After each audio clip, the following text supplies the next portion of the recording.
Bonjour les amis. La campagne, quel doux et joli mot. Et la campagne en Suisse, c'est en plus très beau.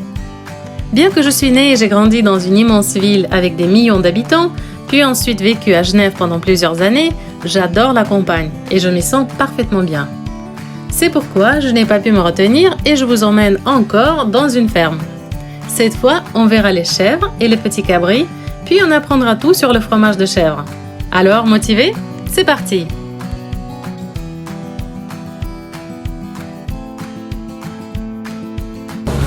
Bonjour, alors aujourd'hui nous sommes dans une fromagerie, la ferme de Trellet, avec Thibaut Morax. Oui, merci pour cette visite d'avance. Aujourd'hui on va faire connaissance avec les chèvres. C'est vrai qu'on a déjà vu il y a quelques jours, on a fait un petit passage chez les vaches, donc c'est vrai que les chèvres on ne connaît pas du tout. Donc est-ce que vous pourriez nous expliquer un peu?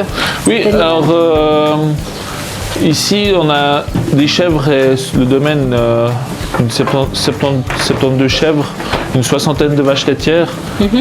Pour ma part, je ne m'occupe que des chèvres et de la fromagerie. Les vaches et le domaine, c'est mon papa, mon oncle et mon frère qui y font.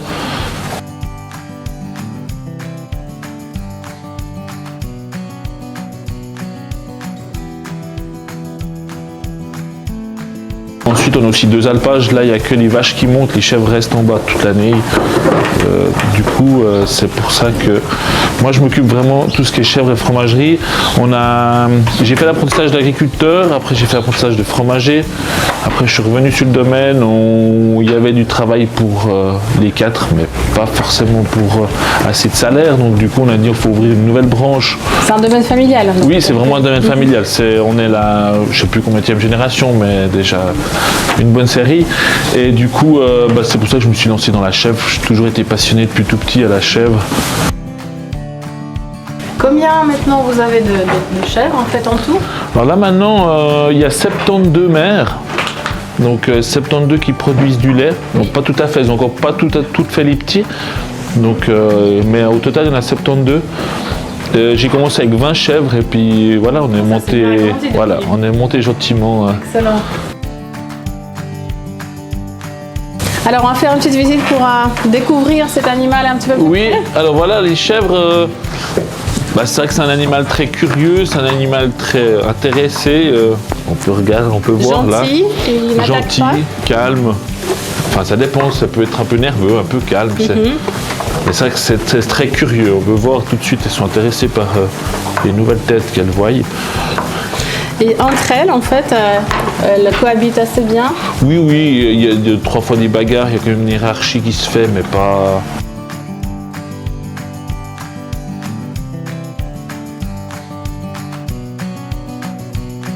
C'est toujours la plus ancienne, la chèvre la plus ancienne en fait, qui domine ou pas? À peu près, oui. Après, c'est vrai que ça change. Après, les plus vieilles, elles deviennent un peu plus faibles, et puis il y a quand même une relève qui se fait. Qui se fait derrière, quoi.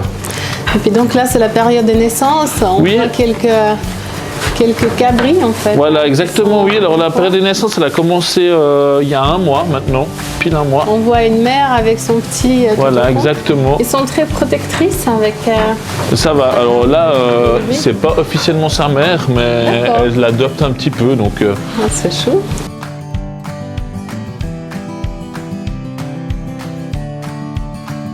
Les cabris, ils sont assez vite à aller un peu vers tout le monde. Ils s'en foutent un petit peu de leur mère et puis... Il n'y a pas d'agressivité particulière en fait durant cette période de naissance? Non. Moi, je vois vraiment pas de différence. C'est pas autant à défendre comme des bovins où ça viendra nous foncer dessus, là, la chèvre. C'est beaucoup plus paisible. Franchement, je n'ai jamais eu une qui m'a chargé parce que j'étais m'occuper du cabri ou quelque chose comme ça.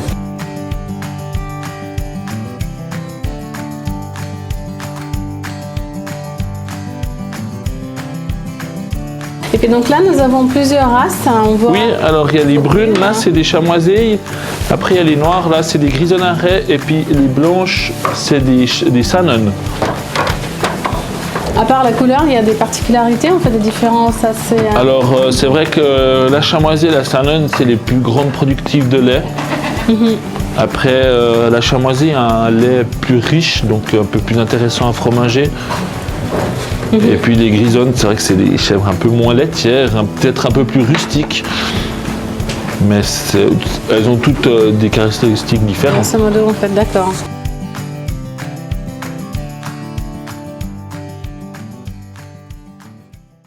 Et puis on dit qu'une chèvre, ça mange vraiment tout, qu'il ne faut pas laisser traîner les choses. Mais en fait, Alors, la nourriture principale, ça reste le foin. ça reste le foin, la nourriture principale. Moi, je donne un petit peu de maïs avec pour compléter. Ils ont un peu d'aliments pour équilibrer la ration. Mais sinon, c'est vrai qu'on dit que ça mange de tout. Alors, c'est vrai que quand ça s'échappe, elles vont chercher à tout manger. Mais quand on leur donne à manger dans la Même crèche, les habits, voilà, parfois, exactement ça peut tout. grignoter, oui. Mais c'est vrai que quand on leur donne à manger, elles ne vont pas tout manger. Mais c'est vrai que quand elles s'échappent, elles savent assez ce qu'il ne faut pas manger, puis elles y mangent.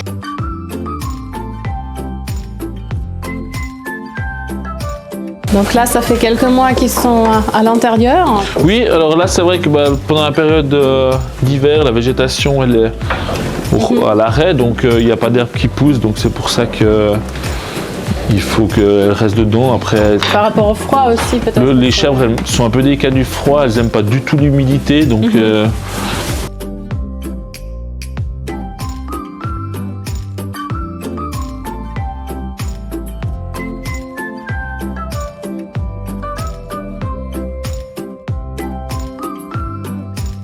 ça, c'est des jeunes, on voit tout de suite les têtes Elles sont plus fines, là, plus... exactement, ouais. Ouais, même là, en fait, on voit la Ouais. différence. C'est vrai que la taille, en fait, c'est surtout... Ouais, c'est vrai que les jeunes, elles font leur premier petit à 1 année, mais après ça grandit encore beaucoup. Chèvre, elle atteint l'âge adulte à partir de quel... À 7 mois, elles se reproduisent déjà, D'accord. et puis à 1 année, elles font leur petit.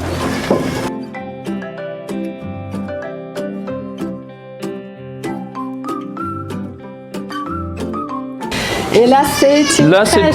c'est tous les cabris Mais voilà. qui sont nés cette année. Oh mon Dieu, mais c'est magnifique. Hein. Non, mais c'est absolument craquant. Ça, c'est les 4 petits qui sont nés hier.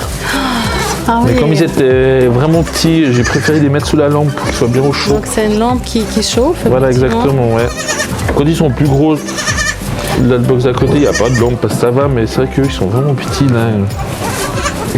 Normalement, ça n'est vraiment cette taille. Hein. Ça, c'est vraiment exceptionnel. Cette Donc là, taille-là. les deux petits sont vraiment assez... Ouais. Par rapport à la taille, c'est vrai que ça pèse combien un bébé comme ça, une petite chèvre?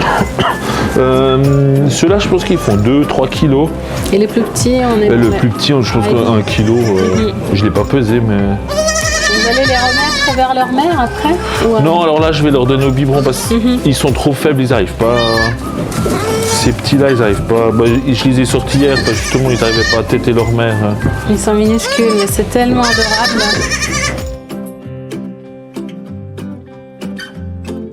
Après, ils passent ici. Voilà, dès qu'ils savent bien boire, ils passent dans les grands box où ils sont tous ensemble. On voit tout de suite leur capacité, leur envie de grimper. On voit les tout de trois suite. qui sont Mais déjà... vraiment, C'est l'instinct en fait. ouais, vraiment c'est un instinct tout de suite parce que Aucune à 3 crainte. jours ils cherchent déjà à grimper partout. C'est cette curiosité et puis ils sont vraiment téméraires, ils ont Ouais. peur de rien. Non, non, non, Puis non. c'est pas les parents qui apprennent, c'est vraiment Non, rien du ça tout, vient ouais. d'eux, en fait. Non, ils aiment bien tout de suite monter sur Ouais. quelque chose. C'est vraiment une vraie crèche comme on imagine avec les bébés. Ouais. Et même les petits, regarde. Ouais, ils sont curieux, ils montent, ils essayent de voir ce qui se passe.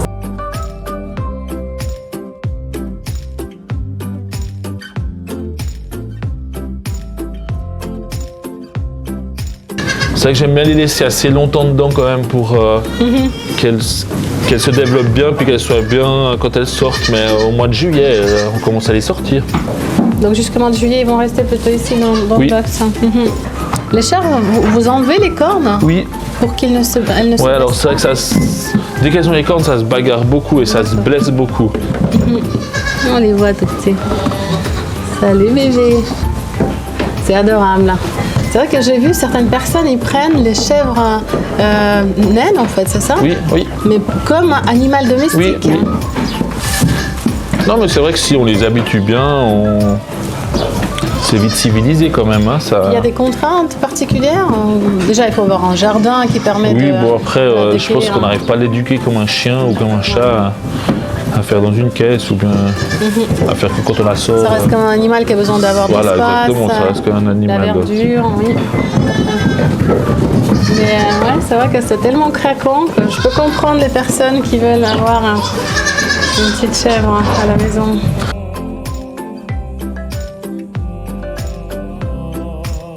Vous êtes jamais sollicité justement par, je sais pas, les voisins avec les enfants, parce que c'est clair voir des cabris. Alors c'est vrai qu'il y a un peu des personnes du village qui viennent pour voir les cabris. Et puis après, j'ai 1 à 2 fois par année 10 classes ouais. qui viennent voir. Ah oui, parce que Là cet été, je vais avoir normalement une crèche qui va venir avec des petits. Et puis en automne, je fais le passeport vacances. Je ne sais pas si vous connaissez. Oui, donc en fait, vous pouvez accueillir les enfants. Voilà, exactement. Pendant une semaine, 10 jours. Je les prends juste une après-midi. D'accord. Ouais. Je fais une après-midi, ils découvrent la ferme, la traite des chèvres, une traite des vaches. Ils participent un petit peu. Ils participent un petit peu, ceux qui veulent essayer, ils essayent.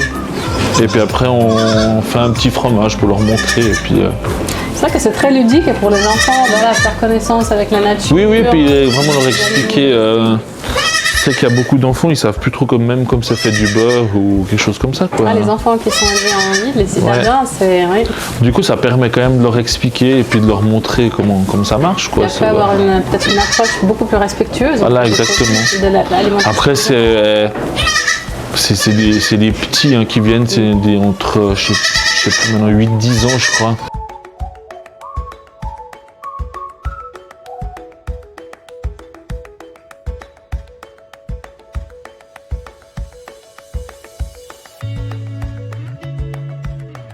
Là, nous sommes dans un autre univers. Exactement, on change tout de suite d'endroit. Comme je l'ai dit, on fait la production de A à Z, donc on produit le lait et après on produit le fromage. Donc voilà, par exemple là c'est un début de fabrication, là j'ai chauffé le lait, refroidi à 33 degrés. C'est ce qu'on appelle thermisé. Exactement, ouais. Voilà. Là, tous les fromages sont au lait thermisé, on ne fait pas de fromage au lait cru, c'est une sorte d'assurance quand même, enlever les mauvaises bactéries. Donc du coup là après je mets la présure, donc c'est de l'extrait de caillette de veau qui va passer de l'état liquide à l'état solide, le lait. C'est là où il va se transformer en espèce de flan. Voilà, exactement, ça va faire un gros flan. Et après on va le découper en petits morceaux. Voilà. Alors là du coup c'est des couteaux là que je fixe là-dessus, ça tourne gentiment et ça va le découper. Et après on va le chauffer un petit peu, le brasser. Et après, on pourra le mouler dans les gros moules qui sont là. Vous allez extraire le fameux petit lait. Voilà, après il y a le petit lait qui va se séparer et puis ça va garder toute la matière solide. D'accord. Par exemple, avec ce volume, combien de kilos de fromage vous pouvez faire Là, ça va faire à peu près normalement, avec 300 litres de lait, on fait 40 kilos de fromage. D'accord, très bien. Donc et après, ça va dans ces moules-là. Voilà, exactement. Il y a les moules là et puis les plus petits qui sont juste là. Voilà. Ça, c'est pour un fromage donc mi-dur. Donc un fromage à pâte, vraiment à pâte mi-dure. Après, les fromages frais, c'est une fabrication tout petit peu différente. C'est-à-dire là, on va passer de l'état liquide à l'état solide en 30 minutes, qu'avec les frais, on va passer à l'état liquide à l'état solide en 24 heures. Donc ça va faire un caillé qui va se durcir en 24 heures et après on va y mouler dans les plus petits moules qui font la taille du fromage qu'on veut. Et puis évidemment le temps de l'affinage va varier. Voilà, alors après un fromage frais, on démoule, on le met en chambre froide un jour pour que ça se ressuie, que ça se durcisse et après on peut tout de suite le manger.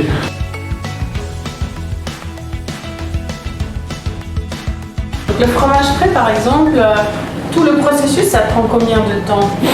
Alors le fromage frais, du moment qu'on a le lait jusqu'à qu'on puisse le manger, 3 jours. En 3 jours, c'est voilà. Tout à fait. Et puis un fromage mi-dur, par contre, c'est une fabrication, c'est tout le même jour qu'on fabrique, mais après il y a 2 mois d'affinage, minimum 2 mois. Après il y en a qu'on fait sur 3 mois, il y en a qu'on fait sur un peu plus longtemps, sur une année, des plus vieux. L'affinage vous faites aussi vous-même? Oui, c'est ici oui. Dans les caves. Ouais. D'accord.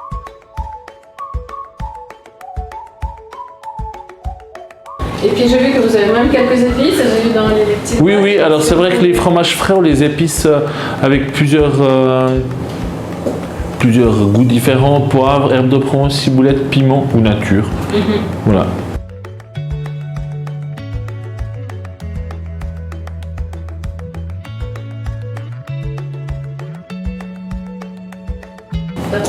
c'est un goût à la base, il est assez neutre. Et puis Oui, là, exactement. Différents... Après, il y a quand même la majorité des gens qui aiment le prendre nature et puis ou rajouter eux-mêmes quelque chose dessus ou bien le manger comme ça nature.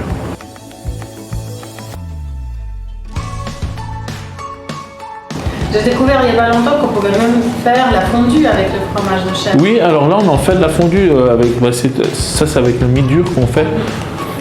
Du coup, donc là, ce serait 100%. C'est 100% chèvre, ouais. D'accord, le goût doit être un petit peu différent. Oui, alors c'est vrai que le goût, la texture, même la raclette aussi de chèvre, c'est vraiment aussi différent. Hein. On était dans des textures très moins onctueuses quand même que de la vache, comme c'est un fromage moins gras, c'est quand même un peu moins onctueux. C'est assez fort en goût, c'est un goût qu'il faut apprécier, quoi.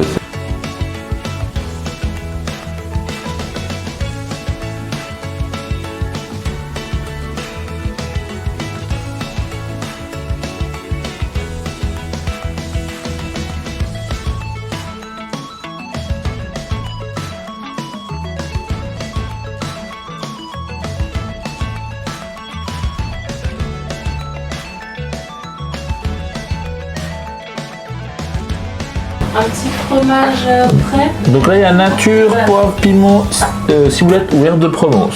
Alors, volontiers, je prendrai nature. Volontiers. Et peut-être une fois ciboulette. Une fois ciboulette. Voilà, merci beaucoup. Merci à vous. Merci beaucoup.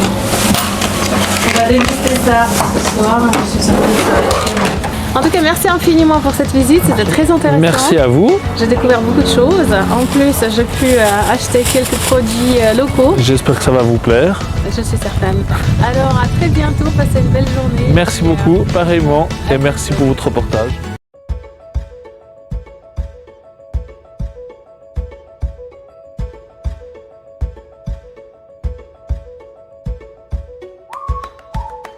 Voilà, notre petite escapade bucolique se termine.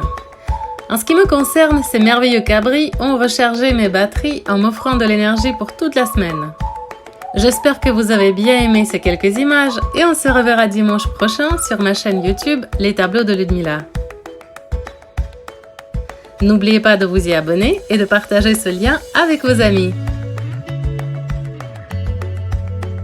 Passez une très belle journée et à bientôt!